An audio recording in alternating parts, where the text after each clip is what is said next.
नमो ओंकारेश्वर देवताय नमः. ओम नमः शिवाय. ओम नमः शिवाय. अवधूत चिंतन श्री गुरुदेव दत्त. मंडळी, शंका समाधान या कार्यक्रमासाठी मी संगमेश्वर गिरी श्री क्षेत्र ओंकारेश्वर देवस्थान बिलोद्यान जाणेगाव इथून आपलं सर्वांचं हार्दिक स्वागत करतो.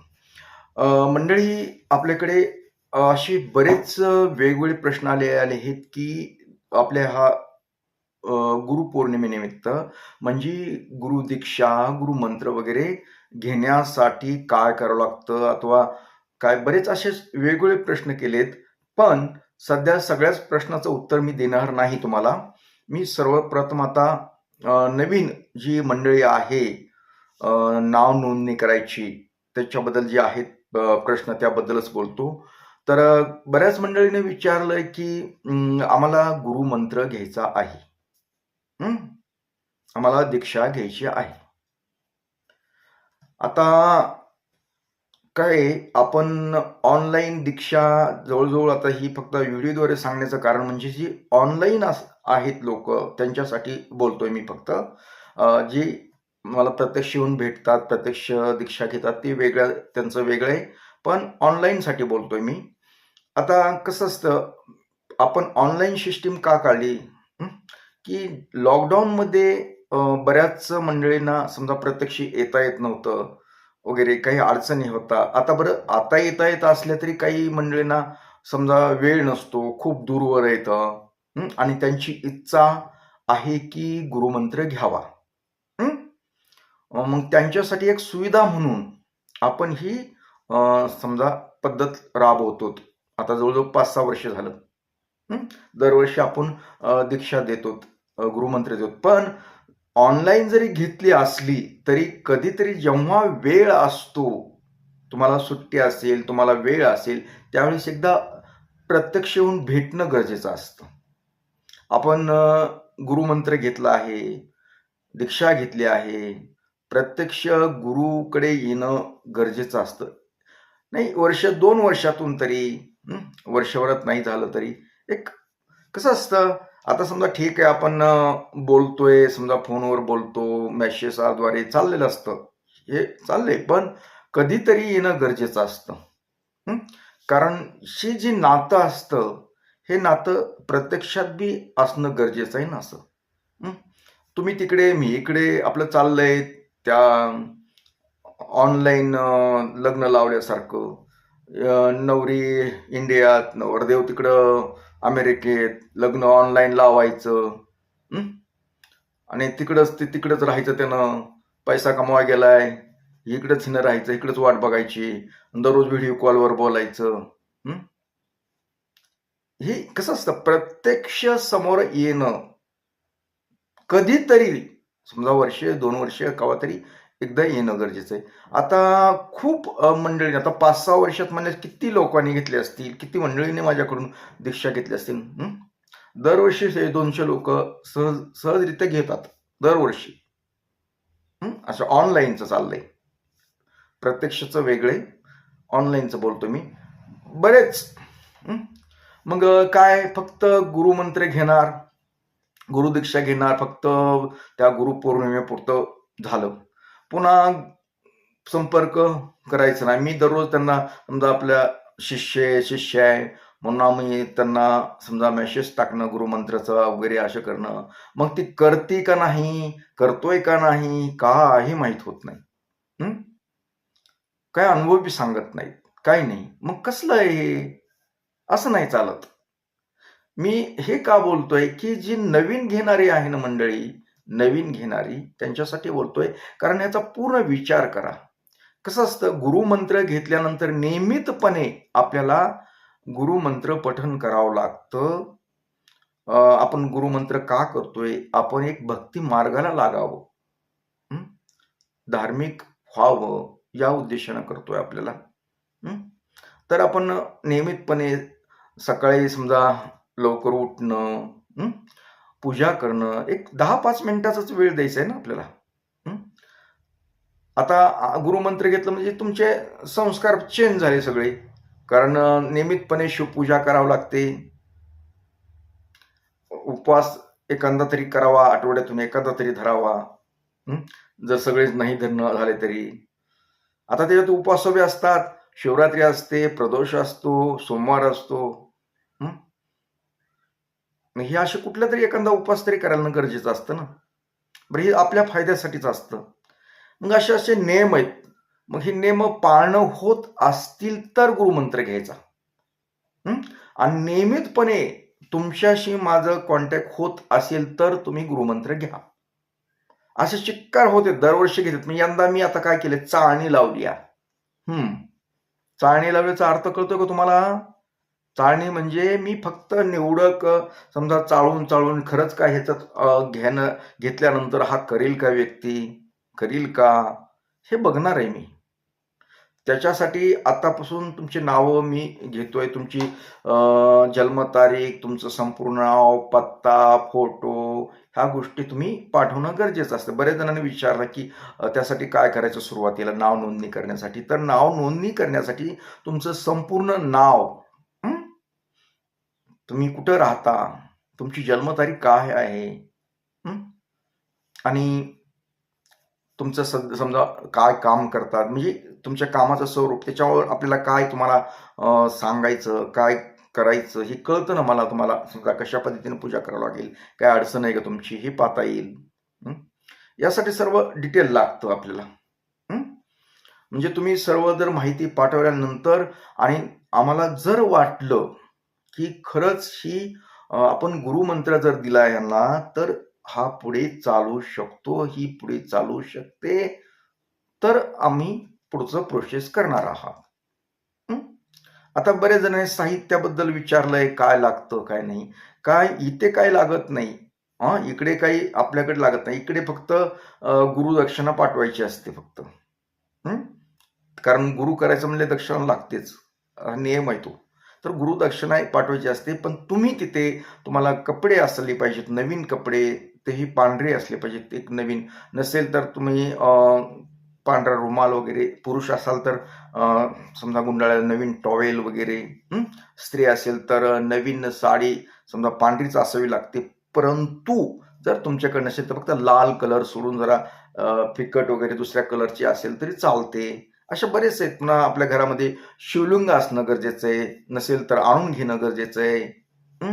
शिवलिंग असणं पाहिजे, म्हणजे आपल्याला नियमितपणे पूजा करायची ना आपल्याला ते. ह्या गोष्टी बऱ्याच मी सांगणार आहे तुम्हाला, स्टेप बाय स्टेप ना तुम्हाला काय काय आवश्यक आहे या गोष्टी पूर्ण सांगणार आहे मी. पण पुढे पुढे सांगणार आहे जवळ आलेच. आतापासून फक्त जरी विचारलं तर मी तसं वैयक्तिक बी सांगतोय मी. पण व्हिडिओद्वारे बी एक तुमच्या लक्षात यावं म्हणून मी बोलतोय. तर आपल्याला मेन मुद्दा आहे, नुसतं नाव नोंदवून चालणार बी नाही. पुढे तुम्हाला घ्यायचं ना आपल्याला हे नियम ह्यांचे हे होतील का? नियम कडक नाहीत. शिवपूजा व्यतिरिक्त जास्त काही कडक नाही. एक उपवास करावा लागतो, तेही तुमच्या फायद्यासाठीच करायचं आहे ते. असे फार मोठे नियम आहेत आणि काय असं असं काही नाही प्रकार.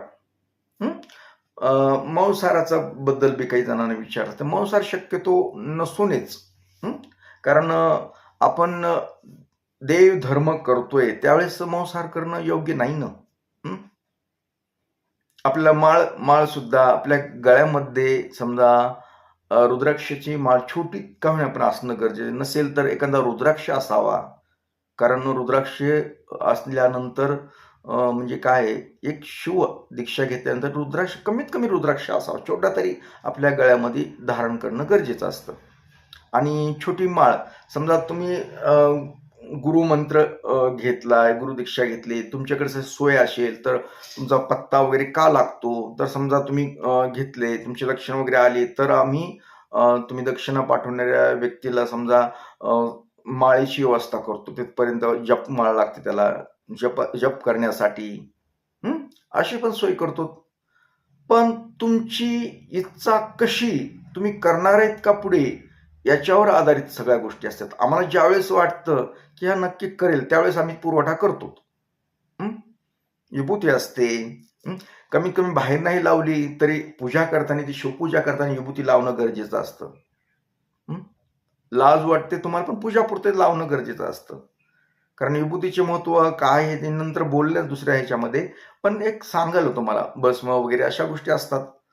तर नुसतं गुरु लोक गुरु करतेत, गुरुमंत्र घेतेत म्हणून आपण घ्यायचं असं नाही करायचं. आपण मनातून, तुम्ही मनातून इच्छा प्रगट करा. आपल्याला गुरु करायचा आहे. मनातून असेल तर करायचं. आता काय मी असं का एवढं तुटक-तुटक बोलायला तुम्हाला वाटेल की का असं बोलते ते? कारण एक अनुभव आहे ना मला. मागील समजा ऑनलाईन घेतलेल्या लोकांचा अनुभव आहे मला 5-6 वर्षातल्या, की काही लोक अजून बी त्याच्या अगोदर बी घेतलेले आहेत. हं. चांगले लोक आहेत. तसं हे नाही तर समजा माझे समजा दीक्षा घेतलेले म्हणजे शिष्यच आहेत माझे म्हणायचं की शिष्य आहेत अथवा समजा शिष्य आहेत. ते लोक नियमितपणे दररोज मला मंत्राचं समजा आहे मेसेज WhatsAppला येतो. मीही पाठवतो. मला तरी आता कामामुळे पूर्वीसारखा वेळ भेटत नाही. पूर्वी पहाटे सगळ्यांच्या अगोदर त्यांच्या यायच्या अगोदर माझा मेसेज जात होता. पण आता काय झालं, मी थोडंसं सतत समजा आजारी राहणं, अगर माझं व्याप वाढणं, या गोष्टीमुळे मला ते होत नाही तेवढं, म्हणजे उशीर होतो मला. पूजा अर्चा केल्यानंतर मी पूर्वी पूजा पण खूप लवकर करत असे, खूप लवकर. आता लोक येतात म्हणून थोडा उशीर करावा लागतो. मग त्याच्यामुळे मेसेज पण लवकर जात होते त्यांना. तर जी पहिले घेतलेले समजा लोकांनी दीक्षा वगैरे, त्या लोक जे आहेत ना, ते लोक अजूनही विसरले नाहीत. नियमितपणे मेसेज करतात. सकाळचा गुरुमंत्राचा मेसेज असतो. माझ्याकडून बी जातो, त्यांच्याकडून बी येतो. कारण आम्ही ही नियमितपणे असं संपर्कात आहेत थोडक्यात. असे खूप लोक आहेत, खूप. आणि काही लोक असे आहेत की त्यांनी दीक्षा पण घेतलेली नाही, पण नियमितपणे हा गुरुमंत्र म्हणजे ते अगर मंत्र मी पाठवतो म्हणून ते बी मंत्र पाठवतात. हे मंत्र पाठवण्याचं का कारण आहे? काय आहे नेमकं? तर जेणेकरून तुम्ही ते वाचन केलं तर नकळतपणे सकाळी गुरुमंत्र हा आपल्या तोंडून निघतो, मंत्र निघतो नकळतपणे, आणि त्याची ऊर्जा जी आहे सकाळी आपल्या घरामध्ये ऊर्जा तयार होते चांगली, आणि तुमचा दिवस चांगला जावा या उद्देशानं आपण ते मंत्र पाठवतो. तर असे काही नियम आहेत. मग बरेच जण घेतात, मंत्र पाठवत बी नाहीत, संपर्कात बी राहत नाहीत. मग तसे जर तुम्हाला करायचं असेल तर अजिबात नाव नोंदणी सुद्धा करू नका. कारण माझं विनाकारण वेळ घालू नका. तुमच्या पुढे होत असेल तर करा. आता उगाच नुसतं आमचं नाव नोंदवा, आम्हाला घ्यायची दीक्षा, आम्हाला गुरुमंत्र घ्यायचा आहे असं म्हणतात. मी नाव नोंद पूर्वी मी आपला कोणाला चान्स देत असतो. कोणी बी म्हटलं की लगेच म्हटलं की चालू द्या. पण तसं नाही. आता वरचीवरच मी जरा चाळणी करायला लागलो, जरा चाळूनच घ्यायला लागलो. कसं असतं, काय म्हणतो, भाराभर चिंध्या एक ना धड, तसला उपयोग नको आता. चिंधी घेणार पण कामाला येणारी पाहिजे, ती चांगली असली पाहिजे. तसं मी करणार आहे. नुसतं एवढा मोठा गुतडा करायचा नाही. नुसते काय एवढे माझे लाख शिष्य आहेत म्हणायला, आणि एक बी संपर्कात नाही. घेतले गेले. तसं होता कामा नाही. मोजकेच असावे, 10च असावे, पण संपर्कातले असावे. म्हणजे गुरु आणि शिष्य यांचं नातं ही राहिलं पाहिजे. आता बरेच पूर्वीचे बी ऑनलाईन घेतलेले आहेत, त्यांना गुरुमंत्र म्हणायला लाज वाटते, मेसेज करायला सुद्धा लाज वाटते. काही जणांचे तर पाठीमाग काहीतरी 2-3 वर्षाखाली काय म्हणलं, तुम्ही मेसेज वगैरे तुमचा मंत्राचा येत नाही, काही नाही, तुम्ही संपर्क ठेवत नाही, असं तसं नाही. आमच्या घरचे लोक म्हणतात कशाला पाठवायचं आणि काय. अरे मग घरचे लोक तुम्हाला म्हणत होते बाबा, तर तू घ्यायचंच नाही असलं. मग तुम्हाला मी सांगतो की घरच्या लोकांचे तुम्हाला बंधनं असतील ना, तर तुम्ही असल्या भानगडीत पडू नका. गुरुमंत्रण कुठं काय करणं, काय गरज आहे तुम्हाला? कारण घरच्या लोकांना सहमती नसेल, घरच्या लोकांना आवडत नसेल अशा गोष्टी, तर या भानगडीत पडायचंच नाही. कारण घरच्याच्या विरोधात जाऊन तुम्ही काही गोष्टी करूच बी नका. उगाच कशाला विनाकारण आमच्यामुळे तुमच्या घरामध्ये भांडण तंटी, अगर कलह निर्माण होईल, अशा गोष्टी कशाला करायच्या? मग नाही करायच्या. तुम्ही तुमचं घरामध्ये सुखी राहा, आनंदात राहा, एवढंच. तर सांगायचं तात्पर्य म्हणजे नुसती नाव नोंदणी करून चालणार नाही. पुढचा विचार करावा तुम्ही. आणि मी तुम्हाला ज्यांना समजा मला योग्य वाटतं. आता वय बरेच जण वयाचं पण वयाचं किती वय कसं असतं, वय का असतं की बऱ्याच तर काय होतं, मला माझं समजा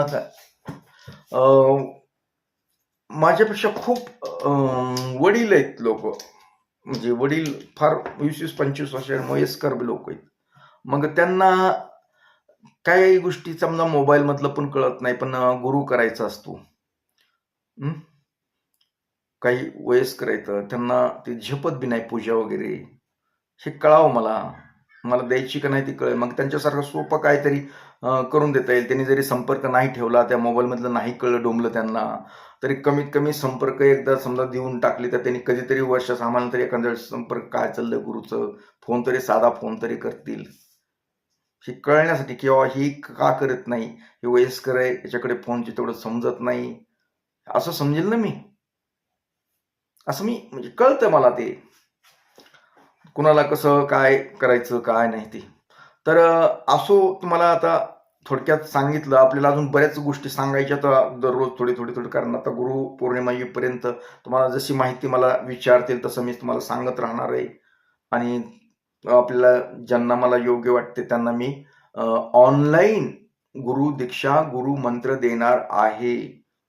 बऱ्याच वेळेस नेटवर्कचा प्रॉब्लेम येतोय, तरी मी मेसेजद्वारे तुम्हाला कानमंत्र देऊ शकतो, फोनद्वारे देऊ शकतो, काय अडचण नाही. तर फक्त तुम्हाला नाव नोंदवण्यासाठी लक्षात आलंय का, तुमचं संपूर्ण नाव, पत्ता, वय आणि एक पासपोर्ट फोटो साईज असेल तर असू द्या, नाही तर कसला असेल त्याचा फक्त फोटो असणं गरजेचं आहे. कारण तुमची माझी ओळख तरी, आता मला तुम्ही व्हिडिओद्वारे ओळखतात, पण तुम्हाला मी कसं ओळखायचं? भविष्यात कधी येणं झालं काय, तर थोडं तर माहीत असावं थोडं मला. याकरता ह्या गोष्टी लागतात. तर मंडळी, याबरोबरच आजचा हा आपला कार्यक्रम इथेच थांबूया आणि परत भेटूया पुढील कार्यक्रमात. तोपर्यंत मंडळी, ओम नमः शिवाय, जय हिंद, जय भारत, सुखी राहा आणि समाधानी.